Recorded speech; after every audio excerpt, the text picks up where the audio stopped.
La commissione del premio Scala dei Turchi Dina Rossiello è al lavoro e sta esaminando tante produzioni letterarie pervenute all'indirizzo della Casa del Libro di Pascal Schembri, che annuncia che l'edizione 2025 si terrà il prossimo 11 luglio con inizio alle ore 19 e verrà ospitata dal sito archeologico di Villa Romana, posto sulla magnifica costa realmontina.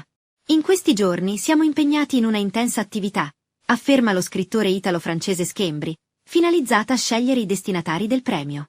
Anche quest'anno non è facile, perché le varie sezioni ci stanno offrendo un ricco e pregevole panorama di contenuti, tutti quanti di grande interesse. Vogliamo conferire merito a scrittori emergenti unitamente a quelli affermati, perché riteniamo che la cultura di cui Agrigento è da sempre culla, attraverso la lettura, possa testimoniare e rafforzare identità, storia, tradizioni e diventare un momento di crescita collettiva, al servizio del bene della società. E un libro, conclude Schembri, è tutto questo e molto di più. Lettura e scrittura rappresentano un investimento per il futuro di chi c'è e di chi ci sarà. Il premio letterario Scala dei Turchi, conclude Pascal Schembri, promuove lo splendore di questa terra, unitamente al messaggio della letteratura che diviene arte e scienza che racconta la vita e le sue emozioni.